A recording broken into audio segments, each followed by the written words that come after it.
you are an example of how to grab the bull by the horn, so to speak, and go out there and do it and live big. It's the only life we have. We got to live it big. Yeah. How at the end of it, nobody gets a ribbon at the end of it for not having broken anything. There's no special award, that's given to the individual that managed to completely get away unscathed. So live, because I believe all the good stuff, most of the good stuff is in the messy, right? It's usually in the mess. It's usually in the turmoil of some sort. My next guest is Jack Perez. She is a pro aging champion. She promotes normalizing aging for women through curated content and women-driven brands. Having earned an MBA from the University of Chicago, Perez carries a hard-nosed business understanding to the entrepreneurial world. Jack's passions include spending time with her son, traveling to exotic, off-the-beaten-path places such as Cuba, Jordan, Zambia, Bolivia, and Zanzibar. An endorphin junkie, Jack is an avid jump roper, a Peloton fanatic, and a third-degree black belt in Taekwondo. You can learn more about what she offers in the show notes and visit her website for more information. My next guest is Jack Perez, and I am looking forward to having her share her story with us today. Welcome, Jack. Debbie, so glad to be here. Thank you for hosting me this morning. Yes. Jack, so I remember in 2021, you and I were on Clubhouse, which is a social media platform, and we were having a discussion, and you shared a story about a big event that happened for you in your life that is really the world that I live in. And I would like you to share that story. I don't want to give away, but I'd like you to talk about what age were you when this happened, what happened to you, and then we'll go from there. The big event. Oh, yeah. So I'm terrible with numbers, but this happened in 2020, 2021. Yeah. And so what is that, 3 years ago? So, and I'm 59. So I was what, 56, 57? I think I had just turned 56. My son was going off to college, and we were scheduling to drive him up to the mountains in North Carolina. And last minute, my godson had just turned 18, and he decided that he wanted to skydive. He didn't want to do it by himself. He wanted his godbrother to join. What did I think? I'm like, I can't let those boys jump out of an airplane by themselves. What if something goes wrong? As if I could do anything to, make it go well. But regardless, I decided to join them because I don't know, I just felt like my presence needed to be there, right? To keep them safe. And so we went, and I had already jumped out of two other perfectly good airplanes in previous times in my life. So the instructor felt pretty comfortable giving me the altimeter and telling me, you got to keep a track of it. And when we get to these many feet, then you pull the chute and, all of that good stuff, because I had done it a couple of times.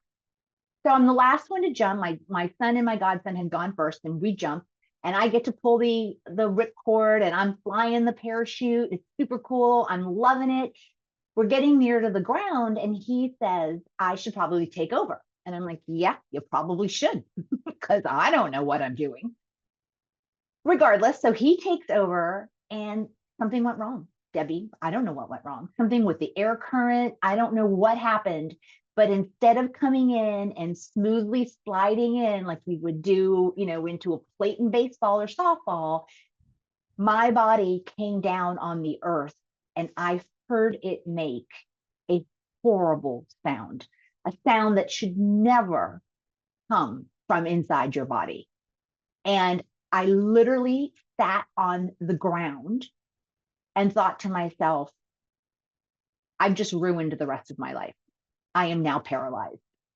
I'm 56 years old. I do remember I'm 56 because I remember saying that to myself. I'm 56 years old, and I just ruined the rest of my life. Now, mind you, there was a very strong 4-letter expletive describing what I did in there, which I'm leaving out for your podcast listeners. But yeah, and so basically, they came out onto the field, dismantled me, took the parachute off. I crawled onto the back of a pickup truck to drive me out of the field. And then my friend drove me to the emergency room, and he basically laid his feet completely flat, and I emulated sort of a flat board. I put my back flat and then lifted my legs up so that there wouldn't be any pull on my back. I tried to eliminate any pressure from my arms or my back pulling on my back, and spent 22 hours in the emergency room to find out that I had 3 compression fractures in my back. Wow. Wow. Yeah, that's crazy. Do you know where your compression fractures were? What vertebra?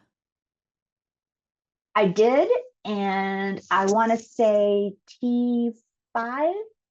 And oh, because I also learned I have an extra vertebra.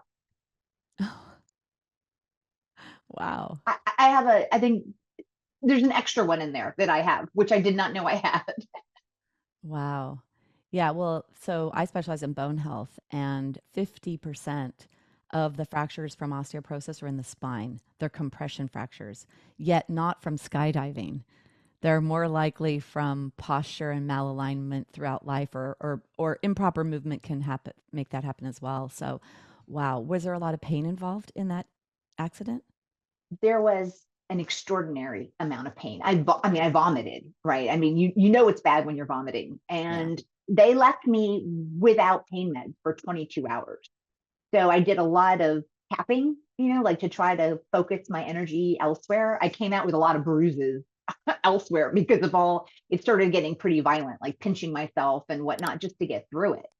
But yeah, and honestly, it was kind of a train wreck because they thought they were burst fractures at first, and so they were, at 3 o'clock in the morning. I've got some resident in there telling me about the surgeries they're going to do and how they're going to cut me open in the front and put a pin, and then they're going to flip me over and cut me open in the back and put another pin. And I looked at him and I said, do you think this is like an episode of Grey's Anatomy?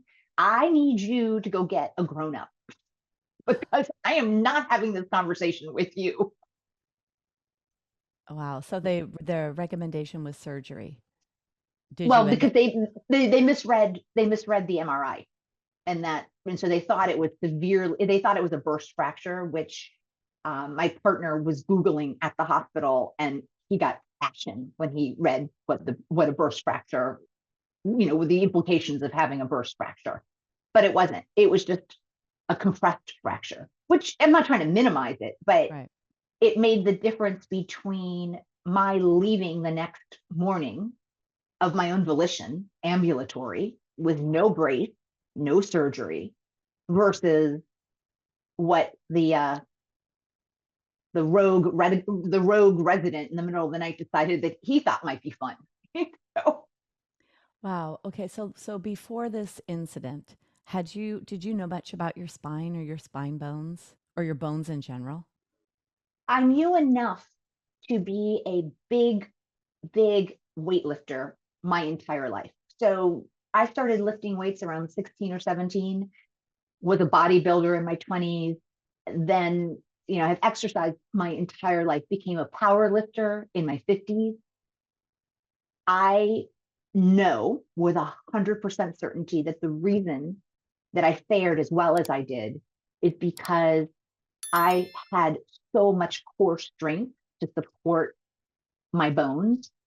And so just having that much muscle, I think made a huge difference in the way my body reacted to the compressed fractures. I'm a big believer in lifting heavy. I mean, we have to lift heavy to keep our bones from losing all the density that starts to happen. Right. Well, we're in our early 30s, we start to lose bone density. But it's not very old. Right. Well, it's a building and a dissolving process, and the building process outweighs the dissolving process to the mid 30s. Once the mid 30s happen, there's more dissolving than building. And so we have to take charge of that building. And it is the forces that we apply on the bones and the muscles that are going to create the stronger bones. So yeah, that is the case, is that we need to actually ask for more. It's ask and you will receive. You have to keep pulling and pushing and demanding more from your bones, because after that mid 30s, it's funny. I think it's the University of Oregon that says the age 34. Like that's the age they say that we start to go down the other side. I'm like, how did they know it was 34 I versus know like it seems, 32, 38? or Um, 33 and a half. I don't, right. right? They Yeah, say mid 30s, but at that right. point, there's a greater chance, and the aging process takes over more at that point. So we have to go against that. Okay, so here you are, 3 compression fractures. What was the recommendation? Basically, they told me to go home and lie down and, do as little as possible and let them heal. They tried to give me Oxycontin, which I was like, are you people on what is wrong with the healthcare system? Because they were offering it to me with absolutely zero explanation, Debbie, of the potential pitfalls or, what I needed to be aware of. And I'm like, no, thank you. Thank goodness that I'm aware enough that I was able to decline that offer. And I used a rotation of Advil, Tylenol, and what saved me were these lidocaine patches Hmm. with menthol. I like the ones with menthol because it was like a double whammy of like the warmth and the lidocaine just made my life so much better. But I spent basically 3 months lying in bed with bouts of getting up to go for a walk, a short walk, or, get myself to the kitchen for a glass of water. But pretty much I was incapacitated for almost 3 months. Wow. So I didn't realize that. So when you actually were able to start moving around again, did you notice that there was atrophy in your body muscularly? Yes, ma'am. Yes, ma'am. For someone like myself who is, like I said, I'm an avid weightlifter. I push around a lot of weight and I do high intensity interval training and I jump rope and I Peloton and I row. To go from that to completely being dormant, not moving. Yeah, I did atrophy. But here's the deal. Muscle memory is a beautiful thing. And even at this age, even at my age, my body remembers fairly quickly. Now, not as quickly as it did when it was in its 20s and its 30s, and even in its 40s, but it still comes back because the accident happened in August, and I ran a 10K race in April in Wow. Charleston, South Carolina. So I not only did I come back from the broken back, I literally went from zero to training for a 10K in a few months. And so it's Wow. it's, it's possible. You just have to make it a priority. Yeah, well, even for women with osteoporosis that get compression fractures from posture and from movement, they have there's studies that show that within 6 weeks you can start to heal fractures, spinal wedge fractures. And I mean, yours, of course, was from a trauma, so not necessarily. And now, did you have a DEXA scan? Do you know? Did you know what your bone density was before the accident?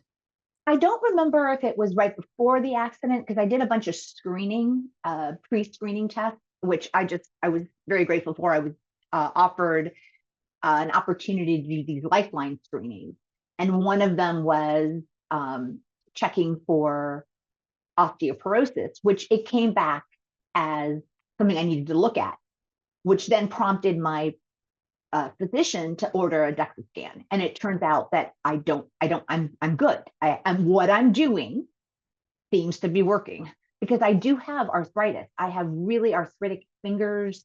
My joints hurt. My mom had a lot of arthritis. I come by it, honestly. So the fact is that the fact that I'm staving off osteoporosis has everything to do with the lifestyle choices I'm making, which is good news, right? Because it means we have more control than we think. We totally do, Jack. And that is my whole thing because unfortunately, our system is such a broken system.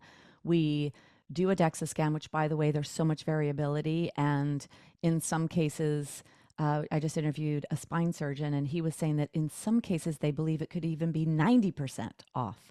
So the DEXA scan itself, which is what everyone hangs their hat on, and this is the what you believe when you get this number, and then that determines how you think or how you feel or how you act from there on out. But then the recommendation from those physicians, the only tool in the toolbox is a pill.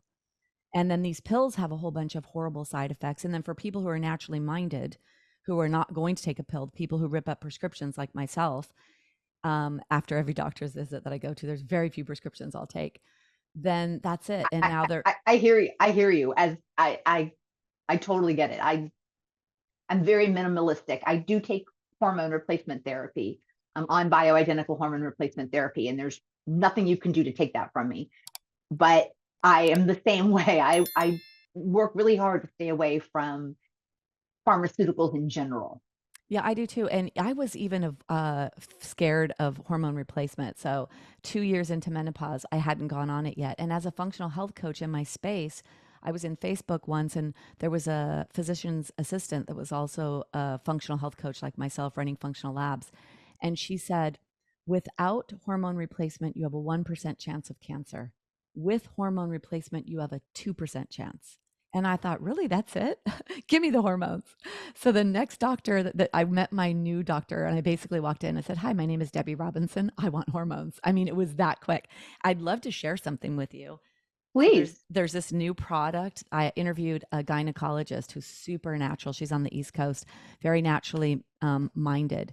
And there's a product called Feminescence. And this Feminescence product is actually maca, and it's one of the only maca, they say promotes hormone growth, testosterone and estrogen, but this company actually studies it and has real studies to prove it. So if you wanted to add an additional hormone support into your system other than being on the bioidenticals, Feminescence Pro is a really good product that I just had a 2-hour education with them last week on this, but they've got a great product line, really clean, ethical. They make sure they're taking care of the community that they harvest it from. But really, it's all about managing our hormones, making our hormones be the best they can. I'm all about hormone replacement. I love it. Now, it's harder for women that have been like 10 years past menopause that didn't do it and then are now thinking, I mean, they'd have to work with somebody to see if that's a right thing for them. But yes, I think hormone replacement is helpful when it comes to protecting bones. But the other lifestyle aspects, like you're saying, weight and really, I mean, I don't really lift a lot of weights, but I lift my own body weight. So I do a That lot of counts yoga. though. I mean, Yeah. that counts. Yeah. Yeah, it I does. just I find yoga to be it doesn't work. It just doesn't do it for me. So I don't enjoy it. So that means I won't do it. Right. I have gotten into Pilates. I find that a little dull as well, but holy cow, if I do Pilates 2 times a week, 3 weeks into it, I can see every single ab muscle in my, I mean, it is very, very effective. I'm a big Pilates fan. Yeah, I used to do Pilates for a few years. I would say that with yoga, it really depends on who you're studying with. And there's so many aspects to it. The thing about yoga is a mind body practice. It is about being in the present moment, connecting the breath to the body, going into an interoception, going into in your body, somatically grounded, really refining through the entire process, challenging yourself within each posture, finding joint alignment, finding really joint alignment, and then adding that tension. So I would say that, don't give up yoga forever because you just might not have the right teacher. To me, I think yoga is the answer, and I can't imagine how anyone can live their lives without it. But anyway, I think that there's a lot of I, great things. I manage to struggle through every day. Well, it is a lifestyle. And one thing I wanted to say about your inflammation, Jack, have you done any gut testing, any diet, food sensitivity testing? I haven't, and that is on my list of things to accomplish in the next 9 to 12 months. I have become an intuitive eater, and that has made a huge difference. When I literally just stop and listen to myself, like, how do I feel about a particular food? What I've learned is, like, I've learned that, like, canned tomatoes, like tomato paste, heavy tomato, doesn't work for me. Now, I love the idea of it. I love the idea of a lasagna, or I love the idea of a, really saucy piece of pizza. But now, because I finally made the connection that my body doesn't like it, I don't want to eat it anymore. It doesn't look appealing to me anymore, which is interesting because all that's really changed is that I've started to listen to how my body's reacting to the piece of food that I'm sticking in there. The other thing my body doesn't like is whatever regular chocolate, like a Hershey's chocolate piece or a Reese's peanut butter cup, whatever is in that stuff. My body does not like it. Well, if I could give you some tips, because I have women that come into a program. I have a program called Healthy Gut, Healthy Bones, and I start right away with diet because diet's like the biggest tool that we have for health, that Yeah. and movement and stress management. Um, so the biggest thing that women notice either after 3 months of the program, but for some of them within the first few weeks, is they no longer have that pain in their hands from arthritis. Um, no gluten, no dairy, no sugar, but 100% no gluten. It's the number one thing I would tell you to take out of your diet. It affects thyroid. It contributes to leaky gut. It affects fat metabolism. We need vitamin D, vitamin K for our bones and for other aspects of health. Dairy is inflammatory. That's going to contribute to joint inflammation. It's not where we need to get our calcium. We don't even know if we properly assimilate the calcium from cows, and it's inflammatory. And arthritis is an inflammation, and bone loss. One of the root causes inflammation, and sugar contributes to inflammation. Those are three real bigs. The biggest, I'm going to say that I notice in my population is gluten, dairy, and sugar, all of them. So but when ladies give up those, they no longer have that systemic joint discomfort of arthritis. It is mind blowing that that is the biggest takeaway from them for them. Yeah. So I must be doing something right because it has gotten better. And the other thing that I've incorporated into my routine is cryotherapy. Yeah, that would be good. And that's really helpful. I mean, my whole body feels so amazing since I've been doing cryotherapy. Well, if you think about it, right? When you get injured, whatever, they tell you to rest, ice, elevate. Well, you're icing your entire body. And the whole thing is getting iced. So yeah, but I probably should go ahead and do some food testing. You're probably right. Yeah, I mean, and if you do serum testing, not whole food, but you do Zoomers, there's a certain company I work with, Vibrant Wellness. I do Zoomers. So it's actually looking at the way your body would see the food. So not a whole food sensitivity test where it looks at corn and potatoes and it looks at the whole food. Not that, but when you zoom in on things like especially dairy and gluten, and grains and things like that, you actually get to see the particles of the food broken down into all the pieces the way your immune system would see it. They take your blood, they put the food next to it, and they look for what's the immune response, and they capture what is like numbers, like how much did you respond to this. So food sensitivities are huge, and when that's what removing triggers of inflammation. So yes, a good place for you to look. Okay, question. So you have this injury, you're 56 years old. What How did you feel about your bones, or did you start to think about your bones after that incident in a way that you had not before? Absolutely. I realized just how fragile we are.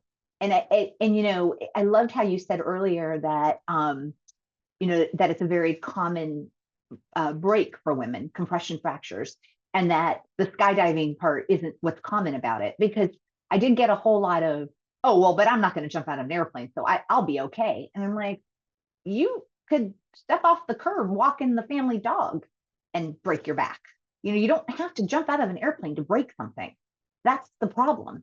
So yeah, it actually made me way more aware of my state of fragileness, to the point now where I make it a point anytime I'm walking down the stairs, not up the stairs, but down a flight of stairs, or if I'm hiking over sort of unstable terrain and lots of rocks or slippery, I'm constantly reminding myself, if you fall, do not extend a limb, tuck and roll. If you fall, tuck and roll, because if you extend a limb, you're gonna break it.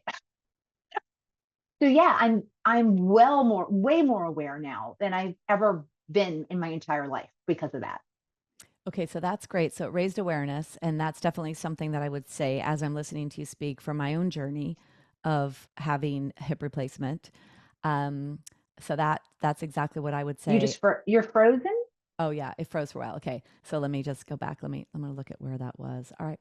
Um, so I feel the same way. And I know that my life journey changed me so that I will observe something to determine should I or shouldn't I in a way that I never would have before. So that carefree, I like to say, throwing your bag of bones around, just going and doing without even thinking about it, that carefree aspect definitely changed for me.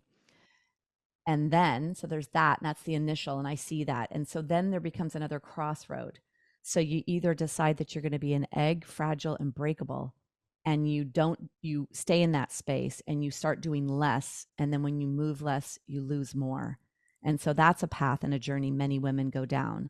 And then, especially if they have a doctor telling them you have severe osteoporosis, then that is where they go. I think the path that you took, Jack, and the path that I took is you travel all over the world. You're an entrepreneur, you're a solo traveler. So even though you approach your life with caution. You're frozen again. Oh, am I? Because I don't see it frozen on my end. Okay, let me see. I'll say it again. Um, so even though you had that caution and that raised awareness that entered into your life, you still are living your life to the fullest. And that's what I notice about you. So can you just say a little bit about 2021? This happened. Here we are 2 years later. What are you doing? You ran a 10K 8 months later.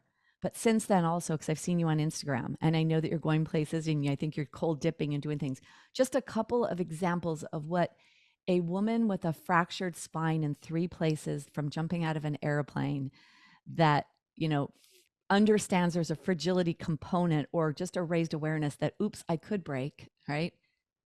And how are you living your life? What are the things you've done in those 2 years? Yeah, I'm living my life full tilt. I am a voracious traveler. And I'm talking travel. I love to go on vacation. I don't have any problems with vacation, but I love to travel. It's almost like my new endurance race. And when I travel, I carry everything that I'm going to have with me, on my person. So if I'm gone I went, for a month to Vietnam this past year, and then I just got back from Sweden and Norway 3 weeks. Sweden is not big on elevators or moving escalators or anything like that. And I had probably 45 pounds of stuff. Plus, I don't know why I have a penchant for buying art at the very beginning of a trip so that I have to carry it around for 3 weeks, a month, and be worried about it because it's fragile. But I was lifting, carrying, hoisting above my head, the 30-pound backpack, the food bag in the front, the artwork, dragging the suitcase, picking it up, carrying it up the stairs. I'm 59 years old. I'm still doing that. And I have every plan, every intention to continue this behavior for as long as I possibly can. If that is 10 more years, 20 more years, 30 more years, so be it. But it won't be because I'm giving up. I mean, something's going to have to happen Yeah, for me to stop. I love that. I just hosted a wellness retreat in Bali. And one of the ladies shared something with me that I loved. She said, because most of my population that goes with me is like around 65 to 75 on these groups. I take people to Scotland and to Bali. And she said, these are the go, go, go years. She goes, and then it becomes the slow, slow, slow years. I said, no, no, no, no. How about the go, go, go? No, she goes, then it becomes the no, no, no. And I'm like, no, how about go, go, go? Maybe whoa, whoa, whoa, but never no, no, no. And 100%. yeah, and I'm the same way. I'm exactly like you. I went to Scotland, Ireland, and England last November, and I take with me a carry-on. Have you tried the Away suitcase brand? No, but Oh God. I'm always looking for like the new must-have travel toy, of Okay, course. well, you won't need anything else. It's Away, AWAY. They're pricey. They're in the high Okay. 200s, but they're lifetime. Their Okay. wheels are like butter. So Oh, even on the cobblestone streets, all that stuff, it'll roll, and then it's lifetime. So you'll be able to get it repaired if you need. So no longer do you need to go buy the at TJ Maxx or wherever getting the best wheels you can get for $70, and then 2 years later, a year later, getting a new one, which is what I did for years. The Away that's suitcase. that is my opera. Yeah, that is what I do. So I love this because it was funny because I have spent a lot of time getting the right backpack and the right, compression bags and the right locks and the right headlamp. And, I've got all the bells and whistles, but I have been using the TJ Maxx run of the mill No. suitcase because I haven't been able to really find one that really meets my needs. But Away, I will check Okay, them out. so yeah, Away, and they have two carry-on sizes, the small and the bigger. So if you get the bigger one, you're probably not going to get to take carry it on in Europe. And even so, even the smaller ones, sometimes they're super particular about weight over there, but they have an expandable version so that you can actually expand it as you go. And if you wanted, like I'll usually carry mine on the way over, but then on the way back, sometimes I'll just check my bag, especially because at that point I've usually bought like a bottle of whiskey if I'm in Scotland or something, and I need, Right, I right. can't bring on the plane anyway. And then I also get one at duty free because I Oh, just love I hear you whiskey. because when I went to Vietnam, I brought just a carry on. But when I came back from Vietnam, I had to buy a second suitcase because I found a tailor in Vietnam and I could not stop making clothes. It was so much fun. I mean, taking an idea and then going to the market and picking out fabric and then having it turn into something beautiful. I ended up having to get a suitcase in Vietnam and I had to bring two suitcases home. Yeah, every time I go to India, that's the case. And I even brought two suitcases my second trip to India and still bought another suitcase because I'm like, wait, I need to get these. So yeah, I get that. But Away, AWAY, I'm not kidding, Jack, you're gonna love it. And yeah, it's like 250, 275 or something for the But then you're and done though. But then you're done. right, You have a that then you're lifetime done. bag. Then you're no Yeah. more. Yeah. So look for Cyber Monday maybe because Cyber Monday is sometimes they don't have sales very often, but sometimes that could be a time that they do. I highly recommend it. Get the expandable one. I have the smaller one, and I went for 26 days to Scotland, England, Ireland, where Scotland was much colder than it was when I went to the south of England. So kind of different clothing in a way. Um, and I did this 26 days with a carry on. But you're Yeah. right. Then you're, yeah. I just did that with Sweden and Norway and had the same sort of situation, meaning Stockholm was significantly warmer than Tromsø, which was well into the Arctic Circle when we went to go chase Northern Lights. So I had to have two different wardrobes, basically, in a carry-on. But yeah, I'm a big fan of compression bags. If you don't use compression bags, I can send you a link to the ones I have that are amazing. Yeah, I like that because I haven't really used those, but I could see how that could be a good thing. So, yes, please send that link. Okay, so you are not really modifying your life. You're doing the best that you can. You understand that there could potentially that you have bones and that they do fracture, yet you are doing all that you can through lifestyle to live to take control of how you age, your body and your bones as you age. And that is what I want women to understand is that that's possible. And I have women all the time that come to me with compression fractures. Do you know if your compression fractures were in the front of your vertebra? Do you know where they were? I mean, I yours was don't. from a trauma, but for Yeah. most women that come to me, they say, I have a compression fracture and they point to their back. And I'm like, well, actually, it's not in the back, it's in the front. And it's from posture. A lot of it is from Okay. posture, that constant anterior pressure on the front of the spine over time, gravitational force contributes to spinal wedge fractures. And then once you get one, you get the next. And I know your situation wasn't like that. But what I love, Jack, is how you first of all were introduced to your bones pretty quickly in not such a great way, understood that they do break and that there's a fragility there, that there needs to be a caution and a raised awareness on them and how you move them and what you do with them. But you didn't let that stop you. That didn't mean that they're breakable, fragile, and oh, I better not. Instead, grabbing the bull by the horns with all your paraphernalia going around the world doing what you're doing. So kudos to you. You are an example of how to grab the bull by the horn, so to speak, and go out there and do it and live big. It's the only life we have. We got to live it big. Yeah. How at the end of it, I mean, nobody gets a ribbon at the end of it for not having broken anything. There's no special award, that's given to the individual that managed to completely get away unscathed. So live because I believe all the good stuff, most of the good stuff is in the messy, right? It's usually in the mess. It's usually in the turmoil of some sort. So yeah, I highly recommend if you're not doing it already, live the life that you want. Design it now, because it's not going to get designed for you. So Right. And here's what I like to say. Okay, think of your age and say you're going to live to 100. How many more years is that you have? For you, it's 41. 41. Yeah. It's 41 a lot of time. years. That's a It's a lot of lot. time. I mean, you could It's a look lot. back. That's a lot, right? That's a lot of travel. That's a lot of countries I can get to. Yeah. Yeah. I mean, if you look back, you're like 40 years. Oh, when I was 20, God, it just like went by in the blink of an eye. But if you look forward and you're like, what? Really? I have that many years? And then, especially while you're strong and vibrant and taking care of yourself, I really think that, while we're in these years, this is when we really have that opportunity to really maximize and still honestly kind of be like a 30-year-old and live and go and do and be. Yeah. I mean, honestly, my body is not doing anything it couldn't do when I was 30.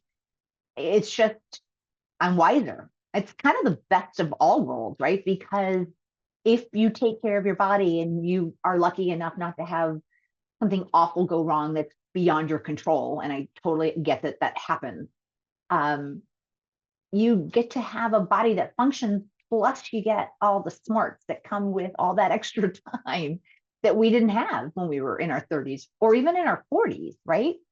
Yeah. And you fractured, sedentary, bedridden for 3 months, atrophied, and then got it back. Same thing with me. I mean, I'm like 45 or 50 pounds less than I was when I had my total hip replacement. When I had my total hip replacement, I could barely move 10 feet. Every night in bed was pain. 6 months later, I'm climbing a mountain in India. And now I'm all over the place. And I will be all over the place. And I'll continue to be all over the place. I don't even know when I feel like I'm going to go for go, go, go to whoa, whoa, whoa. I don't know. I don't even think of that, but I just think about all these go, go, go years. And I just can't wait for my go, go years. We are kindred spirits, Debi. We We are. really are. We are kindred spirits. I love Yeah. it. Well, I want to say thank you so much. I hope that ladies listening to this hear two women on here at least that were in a really broken place, in a stopped in our tracks place. And both of us have that tenacity to say, heck no, that's not the way we're doing it. We're doing it differently. And we are doing it differently. Yeah. Thanks so much, Jack, for coming and speaking to us today.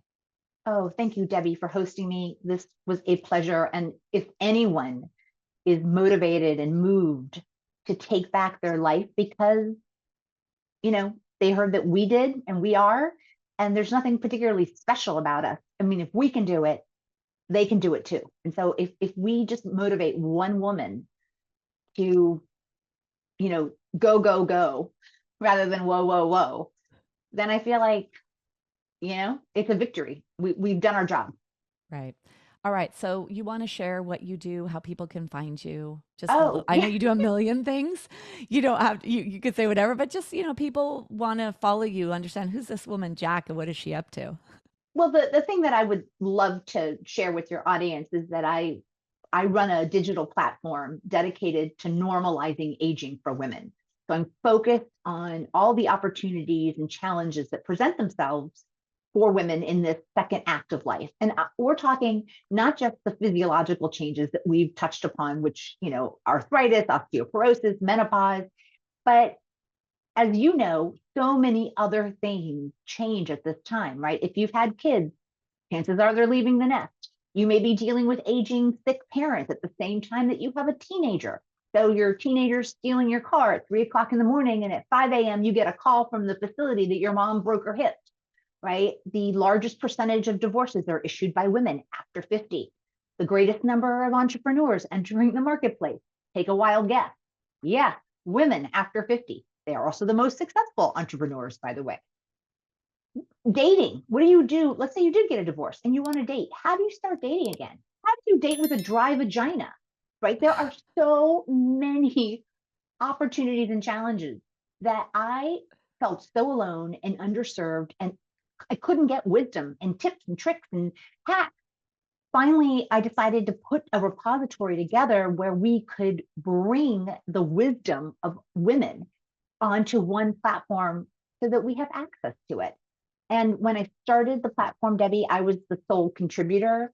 And now Kuel Life has over 65 women from around the world. I mean, as far away as New Zealand, Spain, all over Canada, all over the US, parts of Europe, that contribute their wisdom and tips and tricks because they're serving women in these spaces. Whatever this lane is, they're serving women already. And now we have access to that information as well. And Well, that's the big thing that I'm doing. Okay, well, that's a big thing. Thank you. Thanks for being there for us. And I want to be one of those contributors. I'm having this conversation with you and I'm like, why isn't she a Kuel Life thought leader? I don't She will understand. be. I am. I'm like, yeah.